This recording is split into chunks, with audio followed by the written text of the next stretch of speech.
This is Average Joe PT, and on last episode, I'm going to leave a link up there. I talked specifically about degenerative disc disease and the three main treatments that you should focus on to reduce your overall pain and improve your function with cervical disc degeneration. So I'm going to leave a link up there, and hopefully after this episode, you'll go back and click on that, and hopefully it'll help you or maybe a loved one.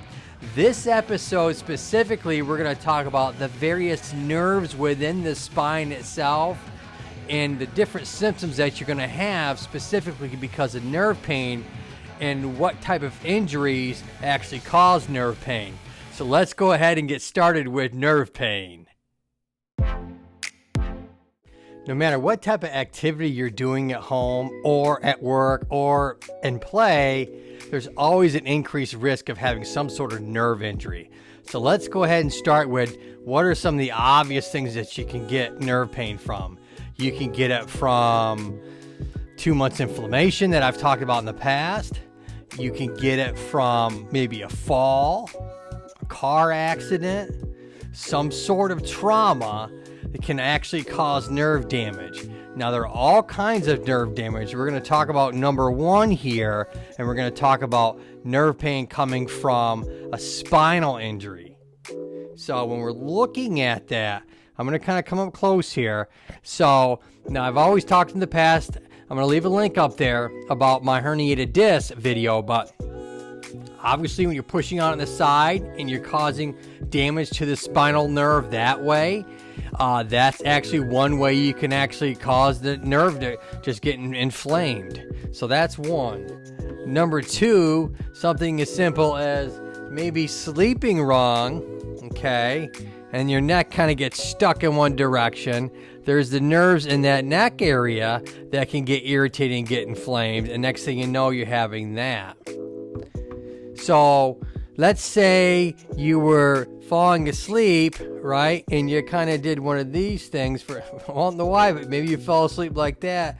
You can actually get a lot of nerve damage in your wrist, in your elbow from that, because the nerves in your elbow are very superficial. That ulnar nerve in that front elbow, also known as the funny bone, which isn't very funny, you get that kind of zappy, tingly sensation because you're actually irritating that nerve. And so, and number three is the median nerve, also known as any type of carpal tunnel syndrome, is where that median nerve in the palm of your hand here gets compressed because there's a ligament that crosses right over the top of the bones, of the carpal bones, which think of the carpal bones as the floor, and the roof is that ligament. As that ligament gets thick, it starts to narrow the space where that median nerve comes through, and you can wake up, and next thing you know, your hand is tingling or numb in certain spots. So that's another way, through either compression through a disc, or through compression through some sort of physical force, or whether some sort of compression through maybe you slept wrong that way. So there's all kinds of ways to cause any type of nerve inflammation. Or you can actually get permanent damage from that, where the nerve itself gets scar tissue around it or gets a nick in it, like in a spinal cord injury. So let's say you're in a really bad car accident, or maybe you were swimming. That's a perfect time of the year. You're swimming in the shallow part and you dive in and boom, you actually cause a compression and you tear or you rupture the spine itself, and it goes through and hits the spinal cord, and now you either have what we call a complete or a partial spinal cord injury. And depending on where it was affected is going to affect from that part down. So that's another significant way. You could have really bad whiplash damage from maybe a car accident, or maybe whiplash from a boating accident. Anything that causes a lot of velocity at one point where your head goes back and goes forwards, which in the medical world we call it coupe contra coupe, where it snaps back and snaps forwards. The other thing that snaps back and snaps forwards is this guy right here, that brain is kind of just in there sloshing, and it can hit the front of your skull and the backside of your skull and get damaged. And that can cause all kinds of nerve issues, and that's coming from the spinal, not from the spinal level, but from the brain itself. So that's part of what we call the central nervous system. And so the CNS for short is the brain and the spinal cord area. And any along those lines in that brain that gets damaged can give you any type of nerve symptoms: tingling, numbness, paralysis if we're talking about some sort of cerebral vascular accident, or also known as a stroke. There's all kinds of neurological, there's whole categories of neurological damages that can happen, whether it's Parkinson's, whether it's dementia. So hopefully you like this episode. Leave me a thumbs up and we'll get this out to other people. Leave me a direct message down below if you have any questions, or if you want me to talk about certain categories out there. I'd love to go ahead and talk about things that you guys want to listen to. But let's go ahead and talk about the spinal nerve, the one that really causes people a lot of problems. So stay tuned. Let's talk about the most important nerve that gets irritated all the time, and that is the sciatic nerve. That's right. When you got that low back that's just killing you and shooting down your leg or just in your butt, that is your sciatic nerve. And that sciatic nerve, literally, this is half of your pelvis. This is your femur, part of your hip, and part of your what we call your pubic bone, or the front part of your bone. Now, if we go ahead and look at this giant notch right here, this is actually your sciatic notch.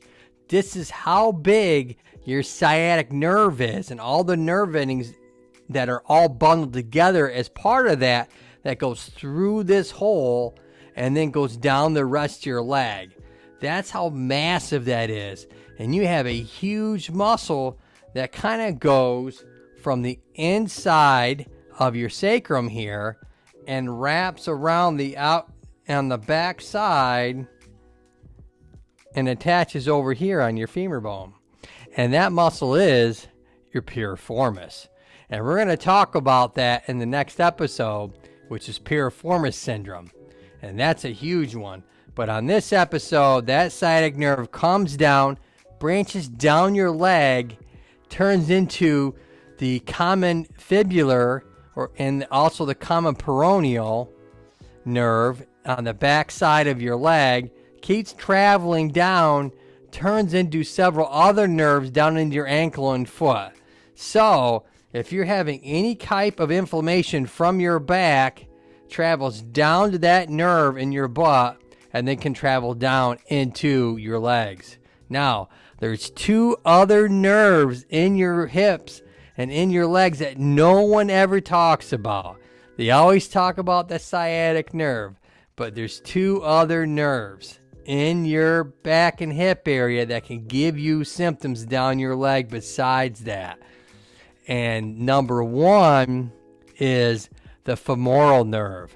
That's on the front side of your thigh, all coming from the same parts of your spine. Another big, large nerve comes down the front side of your femur area, femoral nerve, and then comes all the way down on the inside of your thigh and then comes down in the front part of your leg. That's a nerve that can get entrapped, and we're going to talk about that in a future episode. Part of the muscles in the front of your thigh can actually entrap that femoral nerve. And then the last one that people don't talk about, which can affect you, is the obturator nerve. And that's in the inside of the groin. So people kind of confuse a lot the sciatic nerve giving you symptoms versus the obturator nerve. Now, that obturator nerve can get impinged on the inside of that thigh, what we call the adductor, the muscles that let your leg come inwards. That can actually get impinged in that area, and we're going to talk about that in a future episode. So, like I said, we got three main nerves down your leg that can definitely give you issues: the sciatic nerve, the femoral nerve, and the obturator nerve. So if you guys like this episode, hopefully you'll give me a shout out. And so that's the three main ones you need to worry about down your back and down in your thigh and your legs. So let's go ahead. We're going to move right back up the bridge here a little bit to the top of this neck area. And we're going to look at one more other nerve that people don't talk about.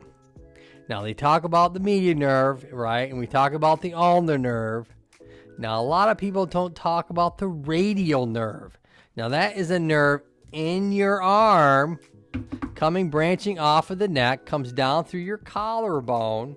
Those nerves do come out of the collarbone, make up the entire branch of your arm, okay, called the brachial plexus, and it comes down into your hand. Now, that radial nerve, if we zoom in quick here, there's that muscle right across your forearm. Now, that radial nerve spirals underneath your armpit, comes around the back side, right where my finger's at, traces all the way down and into your arm and into your hand and into your thumb area. That's that okay that I talked about, that C6 nerve. That's part of your radial nerve.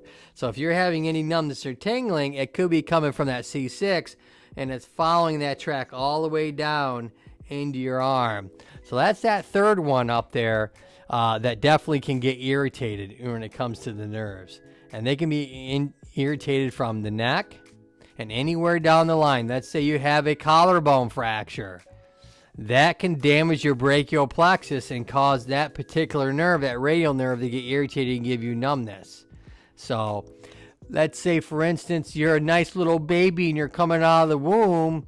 You can actually get an injury to the brachial plexus as the doctor is bringing you out. So that's where they do, unfortunately, it's called a stretch damage in that case. Or maybe you're hanging on a tree. I don't know why you would, but let's say you were climbing trees and you fell down, and you could actually cause a stretch injury to that area, which can affect the nerves in your hand. So, like I said, if you like this episode, hopefully you'll go ahead and subscribe and give me a thumbs up so we can get this out to other people. Like I always say, look up and keep smiling. See you next time, folks.